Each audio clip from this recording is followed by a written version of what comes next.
Biografía de Albert Einstein. Biografía 32x60.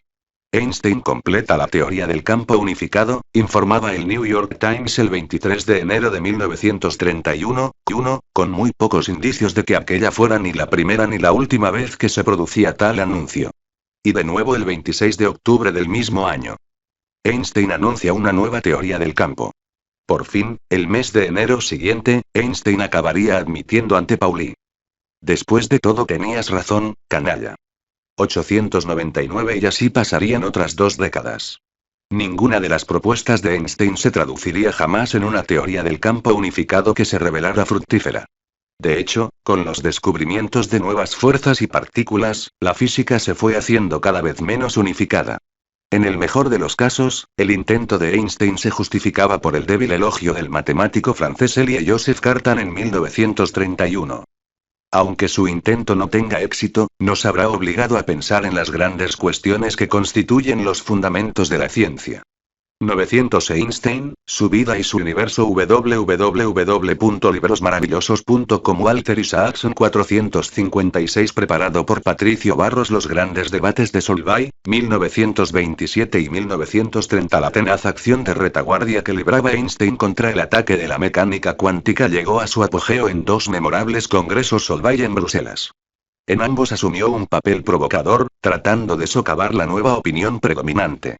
En el primero de ellos, celebrado en octubre de 1927, estaban presentes los 3 grandes maestros que habían contribuido a iniciar la nueva era de la física, pero que ahora se mostraban escépticos frente al extraño reino de la mecánica cuántica que ésta había engendrado. Hendrik Lorentz, de 74 años de edad, solo unos meses le separaban de la muerte, y premio Nobel por su trabajo sobre la radiación electromagnética. Max Planck, de 69, premio Nobel por su teoría del cuanto, y Albert Einstein, de 48, premio Nobel por el descubrimiento de la ley del efecto fotoeléctrico. De los otros 26 asistentes, más de la mitad habían obtenido también el premio Nobel o lo obtendrían en el futuro. Estaban allí todas las jóvenes promesas de la nueva mecánica cuántica, que confiaban en convencer o rebatir a Einstein. Werner Heisenberg, de 25 años de edad. Paul Dirac, también de 25. Wolfgang Pauli, de 27. Louis de Broglie, de 35, y en representación del continente americano, Arthur Compton, también de 35. Asimismo estaba Erwin Schrödinger, de 40 años, atrapado a mitad de camino entre los jóvenes innovadores y los viejos escépticos. Y evidentemente también estaba el viejo innovador, Niels Bohr, de 42 años, que había contribuido a engendrar la mecánica cuántica con su modelo del átomo y que se había convertido en acérrimo defensor de sus contraintuitivas ramificaciones. 901 Lorentz le había pedido a Einstein que presentara el informe del Congreso sobre el estado de la mecánica cuántica. Este aceptó al principio, pero luego se echó atrás.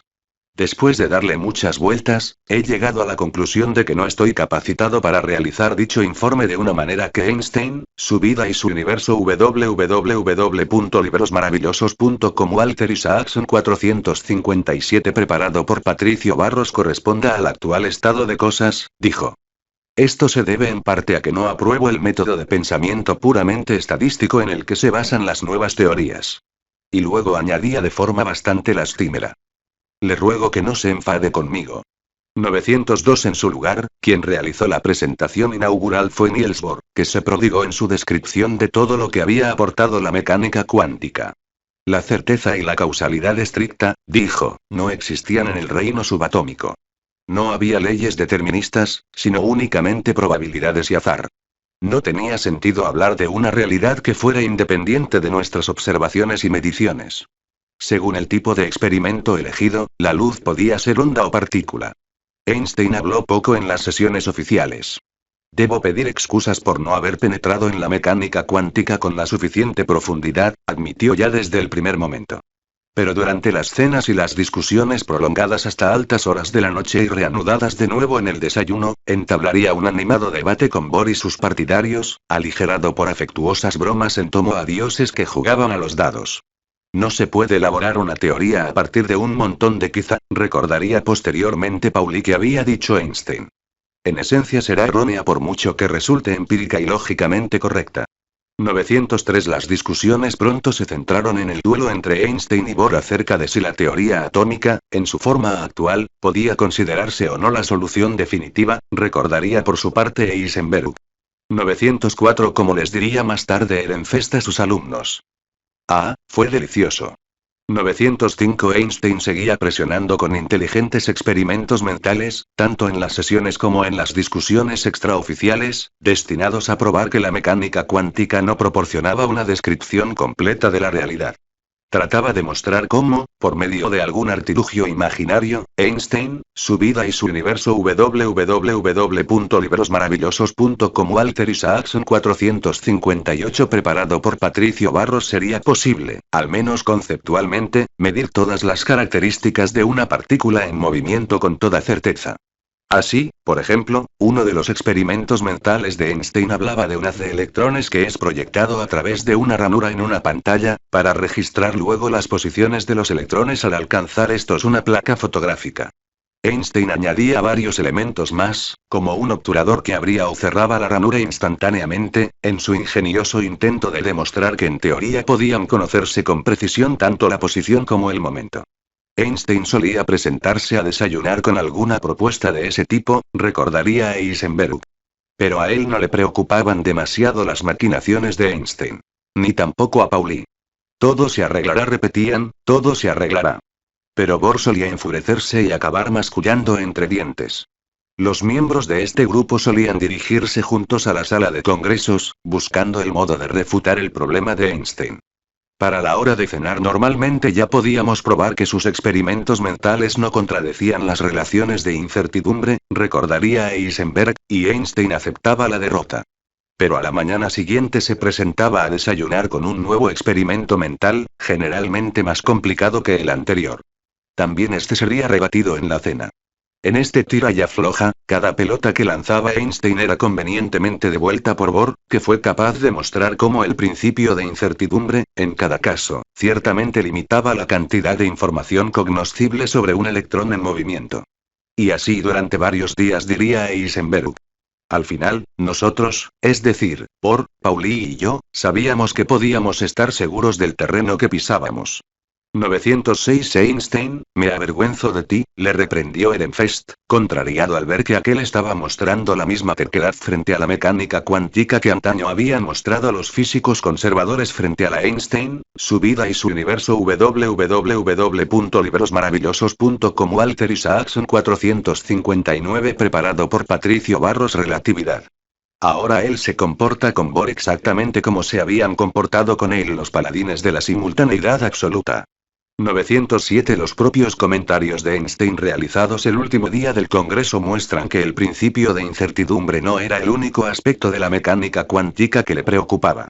También se sentía molesto, y posteriormente aún se sentiría más, por el modo en que la mecánica cuántica parecía permitir la acción a distancia.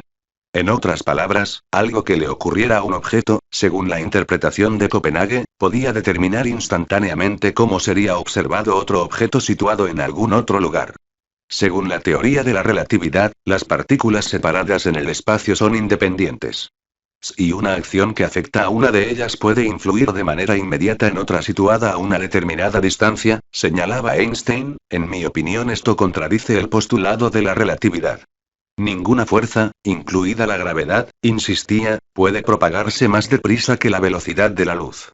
908. Puede que Einstein hubiera perdido los debates, pero seguía siendo la estrella del acontecimiento. De Broglie había estado esperando la ocasión de poder reunirse con él personalmente, y no se sintió decepcionado. Me sentí especialmente impresionado por su expresión benigna y pensativa, por su amabilidad en general, por su sencillez y su cordialidad, recordaría más tarde. Los dos hicieron buenas migas, ya que de Broglie, como Einstein, trataba de ver si había alguna forma de poder salvar la causalidad y la certeza de la física clásica. Había estado trabajando en lo que él denominaba la teoría de la doble solución, que confiaba en que proporcionara una base clásica a la mecánica ondulatoria. La escuela indeterminista, cuyos partidarios eran en su mayoría jóvenes e intransigentes, acogió mi teoría con fría desaprobación, recordó de Broglie. Einstein, por su parte, apreciaba los esfuerzos de este, y viajó con él en tren hasta París en su camino de regreso a Berlín. Einstein, su vida y su universo www.librosmaravillosos.com Walter Isaacson 460 preparado por Patricio Barros en la Gare du Nord mantuvieron una charla de despedida en el andén. Einstein le dijo a de Broglie que todas las teorías científicas, dejando aparte sus expresiones matemáticas, habían de prestarse a una descripción tan sencilla que hasta un niño pudiera entenderlas. ¿Y qué podía ser menos sencillo, continuó Einstein, que la interpretación puramente estadística de la mecánica ondulatoria? Siga adelante, le dijo a de Broglie cuando se despidieron en la estación. Está en el camino correcto. Pero no lo estaba.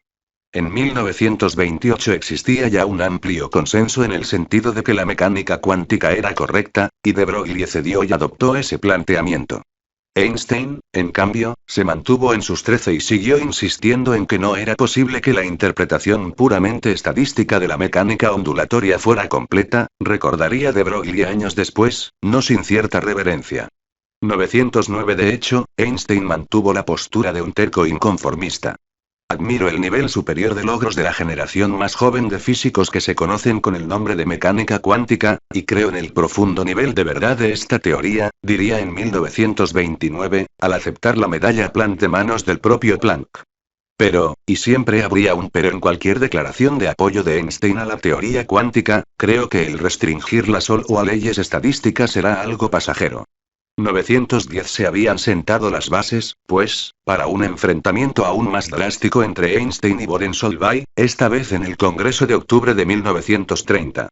La física teórica rara vez ha presenciado un debate tan interesante. En esta ocasión, en un esfuerzo por vencer al grupo Bohr-Heisenberg y devolver la certeza a la mecánica, Einstein ideó un experimento mental todavía más inteligente. Un aspecto del principio de incertidumbre, ya mencionado, es el de que existe una disyuntiva entre medir de forma precisa el momento de una partícula y su posición. Además, el principio afirma que Einstein, su vida y su universo www.librosmaravillosos.com Walter Isaacson 461 preparado por Patricio Barros existe una incertidumbre similar intrínseca a la hora de medir la energía implicada en el proceso y la duración temporal de dicho proceso. El experimento mental de Einstein consistía en una caja con un obturador que puede abrirse y cerrarse tan rápidamente que permite que solo escape un fotón cada vez. El obturador está controlado por un reloj preciso. El peso de la caja está determinado con exactitud. Entonces, en un determinado momento concreto, se abre el obturador y escapa un fotón. Se pesa de nuevo la caja. La relación entre energía y masa, recuérdese. E igual mc2, permitía una determinación precisa de la energía de la partícula. Y sabemos, por el reloj, el momento exacto en que ha abandonado el sistema. ¡Hala! Obviamente, las limitaciones físicas harían imposible realizar ese experimento en la práctica. Pero en teoría, refutaba el principio de incertidumbre. Bohr vaciló ante aquel desafío. Iba de una persona a otra, tratando de persuadirles a todos de que aquello no podía ser cierto, de que si Einstein tenía razón eso significaría el fin de la física, recordaría un participante en el Congreso. Pero no se le ocurría ninguna refutación. Jamás olvidaré la visión de los dos adversarios saliendo del club universitario. Einstein, con majestuosa figura, andando tranquilamente con una débil sonrisa irónica, y Bohr trotando a su lado, extremadamente turbado. 911 Véase la foto al principio de este capítulo. En una de las grandes ironías del debate científico, Bohr, tras una noche de insomnio, fue capaz de lograr que a Einstein le saliera el tiro por la culata. El experimento mental no había tenido en cuenta nada menos que el hermoso descubrimiento del propio Einstein, la teoría de la relatividad. Según dicha teoría, los relojes situados en campos gravitatorios más fuertes corren más despacio que los que son objeto de una gravedad más débil. Einstein lo había olvidado, pero Bohr se lo recordó. Durante la liberación del fotón, la masa de la caja disminuye. Dado que la caja se halla en una balanza, a fin de poderla pesar, en la gravedad terrestre subirá una pequeña distancia. Esa pequeña Einstein, su vida y su universo www.librosmaravillosos.com Walter Isaacson 462 preparado por Patricio Barros distancia es precisamente la magnitud necesaria para restaurar la relación de incertidumbre energía-tiempo. Era esencial tener en cuenta la relación entre el ritmo de un reloj y su posición en un campo gravitatorio, recordaría Bohr, que atribuyó a Einstein el mérito de haberle ayudado gentilmente a realizar los cálculos que en última instancia darían el triunfo al principio de incertidumbre. Pero Einstein jamás llegaría a convencerse del todo. Un año después todavía seguía ideando variaciones de aquellos experimentos mentales. 912 La mecánica cuántica acabó revelándose una teoría fructífera, y posteriormente Einstein fue adoptando lo que podría calificarse de su propia versión de la incertidumbre. Ya no denunciaba la mecánica cuántica como incorrecta, sino solo como incompleta. Y en 1931 nominó a Heisenberg y Schrödinger para el Nobel, que obtuvieron en 1932 y 1933, junto con Dirac. Estoy convencido de que esta teoría sin duda contiene una parte de la verdad última, escribiría Einstein en su carta de nominación. Parte de la verdad última. Einstein consideraba, pues, que había más realidad de la que explicaba la interpretación de Copenhague de la mecánica cuántica. El defecto de esta consistía en que no pretende en absoluto describir la propia realidad física, sino solo las probabilidades de que se dé una realidad física que nosotros vemos, escribiría ese año en un homenaje a James Clerk Maxwell, el maestro del planteamiento físico que tanto apreciaba la teoría del campo. Einstein concluía su texto con un sonoro credo realista, una negación directa de la declaración de Bohr de que la física no trata de lo que la naturaleza es, sino solo de lo que nosotros podemos decir de la naturaleza, que habría hecho fruncir el ceño a Hume, a Mach y, posiblemente, incluso al joven Einstein. Declaraba: la creencia en un mundo externo independiente del sujeto que lo percibe es la base de toda ciencia natural. 913 Einstein, su vida y su universo www.librosmaravillosos.com Walter Isaacson 463 Preparado por Patricio Barros arrebatarle sus principios a la naturaleza en sus días de juventud más radicales, Einstein no suscribía ese credo, sino que se consideraba más bien un empirista o un positivista. En otras palabras, había aceptado las obras de Hume y de Mach como textos sagrados, lo que le había llevado a evitar los conceptos, como el de éter o el de tiempo absoluto, que no resultaran cognoscibles por medio de la observación directa. Ahora que su oposición al concepto de éter se hacía más sutil y aumentaba su malestar frente a la mecánica cuántica, iba alejándose poco a poco de aquella ortodoxia. Lo que menos me gusta de esta clase de argumentación, reflexionaría el Einstein más maduro, es la actitud positivista básica, que desde mi punto de vista resulta insostenible, y que me parece que viene a ser lo mismo que el principio de Berkeley, esse est percipi. 914 Exbi La filosofía de la ciencia de Einstein se caracteriza por tener una gran continuidad, de modo que resultaría erróneo insistir en que se produjo un cambio claramente definido en su pensamiento, del empirismo al realismo. 915 Es justo decir, no obstante, que durante su lucha con la mecánica cuántica, en la década de 1920, fue perdiendo la fe en el dogma de Mach y adoptando una postura cada vez más realista, la de alguien que creía, como él mismo diría en su tributo a Maxwell, en una realidad subyacente que existe independientemente de nuestras observaciones. Ello se reflejaría en una conferencia que Einstein pronunció en Oxford en junio de 1933, titulada Sobre el método de la física teórica, donde esbozaba su filosofía de la ciencia. 916 empezaba con una advertencia.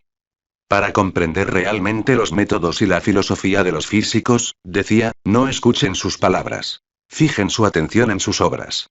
Si nosotros nos fijamos en lo que hacía Einstein en lugar de en lo que decía, es evidente que creía, como cualquier científico que se precie, que el producto final de cualquier teoría debían ser una serie de conclusiones que pudieran confirmarse mediante la experiencia y las pruebas empíricas. Era Einstein, su vida y su universo www.librosmaravillosos.com Walter Isaacson 464 Preparado por Patricio Barros Conocida su costumbre de terminar sus artículos con propuestas para la realización de tales experimentos. Pero como concebía los elementos iniciales de su pensamiento teórico, los principios y postulados que luego desencadenaban sus deducciones lógicas, como ya hemos visto, normalmente no partía de un conjunto de datos experimentales que necesitaran una explicación. Ninguna colección de datos empíricos, por muy exhaustiva que sea, puede conducir jamás a la formulación de tan complejas ecuaciones, decía, describiendo cómo había concebido la teoría de la relatividad general. 917 En muchos de sus famosos artículos tenía especial cuidado en insistir en que no había partido de tales datos experimentales, del movimiento browniano, o los intentos de detectar el éter, o el efecto fotoeléctrico, para deducir sus nuevas teorías. Lejos de ello, en general partía de postulados que había extraído de su comprensión del mundo físico, como la equivalencia entre gravedad y aceleración. Dicha equivalencia no era algo que se le hubiera ocurrido estudiando datos empíricos. La gran fuerza de Einstein como teórico residía en que poseía una capacidad mayor que otros científicos para idear lo que él denominaba los postulados y principios generales que sirven de punto de partida. Era un proceso en el que se mezclaban la intuición y la percepción de las pautas derivadas de los datos experimentales. El científico tiene que sonsacar esos principios generales a la naturaleza discerniendo, al observar conjuntos de datos empíricos, ciertos rasgos generales. 918 Mientras se esforzaba en buscar un punto de apoyo de cara a una teoría unificada, Einstein supo captar la esencia de este proceso en una carta a Hermann Weyl. Creo que, a fin de poder hacer algún progreso real, habría que encontrar de nuevo un principio general arrebatado a la naturaleza. 919 Una vez arrebatado dicho principio a la naturaleza, Einstein empleaba una mezcla de intuición física y formalización matemática para caminar hacia alguna conclusión comprobable. En sus días de juventud a veces había Einstein, su vida y su universo www.librosmaravillosos.com Walter Isaacson 465 Preparado por Patricio Barros Menospreciado el papel que podía desempeñar el matemático puro. Pero durante su último asalto a la teoría de la relatividad sería el enfoque matemático el que acabaría llevándole a la línea de meta. A partir de entonces pasaría de depender cada vez más de la formalización matemática en su búsqueda de una teoría del campo unificado. El desarrollo de la teoría de la relatividad general permitió a Einstein descubrir la potencia de las formalizaciones matemáticas abstractas, especialmente la del cálculo de tensores, escribió el astrofísico John Barrow. Había una profunda perspectiva física orquestando las fórmulas matemáticas de la relatividad general, pero en los años que siguieron la balanza se desplazó hacia el otro lado. La búsqueda de Einstein de una teoría unificada se caracterizó por la fascinación por las propias formalizaciones abstractas. 920 En su conferencia de Oxford, Einstein empezaba con un gesto de reverencia hacia el empirismo. Todo conocimiento de la realidad parte de la experiencia y acaba en ella. Pero de inmediato pasaba a subrayar el papel que desempeñaban la razón pura y las deducciones lógicas. Aceptaba sin paliativos que su éxito a la hora de emplear el cálculo de tensores para concebir las ecuaciones de la relatividad general le había convertido a la fe en un enfoque matemático, un enfoque que hiciera especial hincapié en la simplicidad y elegancia de las ecuaciones más que en el papel de la experiencia. El hecho de que ese método hubiera dado su fruto en la relatividad general, decía, justifica nuestra creencia en que la naturaleza es la realización de las ideas matemáticas más simples concebibles. 921 He aquí un credo elegante, al tiempo que asombrosamente interesante, que captaba la esencia del pensamiento de Einstein durante las décadas en que la simplicidad matemática le dio en su búsqueda de una teoría del campo unificado, y a la vez se hacía eco de lo que declarara el gran Isaac Newton en el libro 3 de sus principios. A la naturaleza le complace la simplicidad. Einstein, su vida y su universo www.librosmaravillosos.com Walter Isaacson 466 Preparado por Patricio Barros Pero Einstein no ofrecía prueba alguna de la validez de su credo. Un credo que, por lo demás, parece desmentir la moderna física de partículas. 922 Ni tampoco jamás llegaría a explicar del todo qué entendía exactamente por simplicidad matemática. Lejos de ello, se limitaría a afirmar su profunda intuición de que así era como Dios habría hecho el universo. Estoy convencido de que podemos descubrir por medio de construcciones matemáticas puras los conceptos y las leyes que los vinculan mutuamente, afirmaba. Era una creencia, de hecho, una fe, que había expresado ya en su anterior visita a Oxford, cuando en mayo de 1931 dicha universidad le había concedido el doctorado honoris causa. En la conferencia que pronunció en aquella ocasión, Einstein explicaba que su constante búsqueda de una teoría del campo unificado venía impulsada por la atracción de la elegancia matemática antes que por el empuje de los datos experimentales. Me he guiado, no por la presión ejercida desde atrás por los datos experimentales, sino por la atracción ejercida desde delante por la simplicidad matemática, decía. Solo cabe esperar que los experimentos sigan la enseña matemática. 923. Del mismo modo, Einstein concluía su conferencia de Oxford de 1933 afirmando que había llegado a creer que las ecuaciones matemáticas de las teorías de campos constituían el mejor modo de captar la realidad. Hasta ahora, admitía, eso no había funcionado en el nivel subatómico, que parecía regido por el azar y las probabilidades. Sin embargo, decía a su audiencia que él seguía aferrado a la creencia de que aún no se había dicho la última palabra. Sigo creyendo en la posibilidad de un modelo de realidad. Es decir, de una teoría que represente las propias cosas, y no meramente la probabilidad de que éstas sucedan. 924. Su mayor error. Einstein, su vida y su universo. www.librosmaravillosos.com. Walter Isaacson 467. Preparado por Patricio Barros allá en 1917, cuando Einstein había analizado las consideraciones cosmológicas derivadas de su teoría de la relatividad general, la mayoría de los astrónomos creían que el universo estaba integrado únicamente por nuestra Vía Láctea, que flotaba, con sus aproximadamente 100.000 millones de estrellas, en un espacio vacío.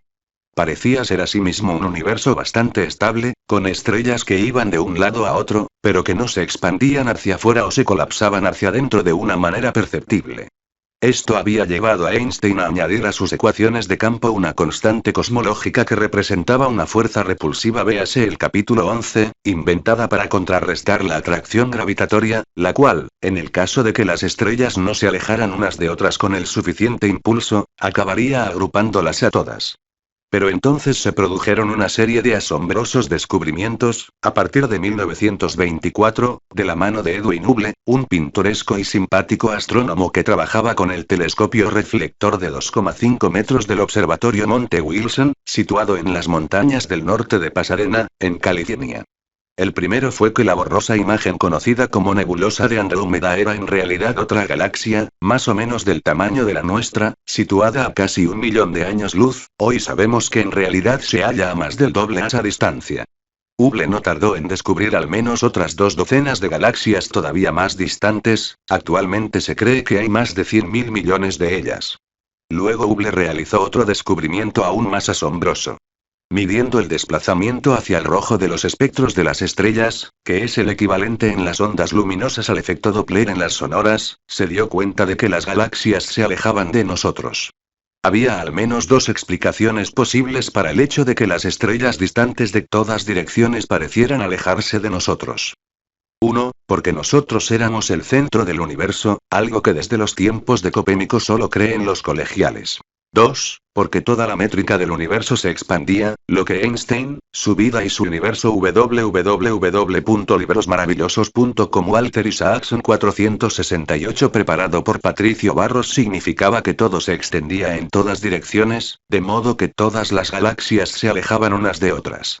Se hizo evidente que la segunda explicación era la correcta cuando Hubble confirmó que, en general, las galaxias se alejaban de nosotros a una velocidad que era proporcional a la distancia que nos separaba de ellas. Las que se encontraban al doble de distancia se alejaban el doble de rápido. Las que se hallaban al triple de distancia, el triple de rápido, etc. Una forma de entender esto es imaginar una cuadrícula de puntos situados entre sí a 1 centímetro de distancia sobre la superficie elástica de un globo. Supongamos que el globo se hincha, con lo que su superficie se expande al doble de sus dimensiones originales. Ahora todos los puntos están a 2 centímetros unos de otros. Así, durante la expansión, un punto que originariamente se hallaba a 1 centímetro de distancia de otro determinado se alejará otro centímetro más de él. Y durante ese mismo periodo, un punto que originariamente se encontrara de 2 centímetros de aquel se alejará otros 2, uno que estuviera a 3 centímetros se alejará otros 3, y uno que se hallara de 10 se alejará otros 10. Cuanto más lejos estuviera inicialmente el punto en cuestión, más rápido se alejará de nuestro punto. Y lo mismo valdría desde la perspectiva de todos y cada uno de los puntos del globo. Todo esto constituye una manera sencilla de decir que no es que las galaxias estén simplemente alejándose de nosotros, sino que, lejos de ello, es la métrica del espacio, o la estructura del cosmos, la que se está expandiendo íntegramente.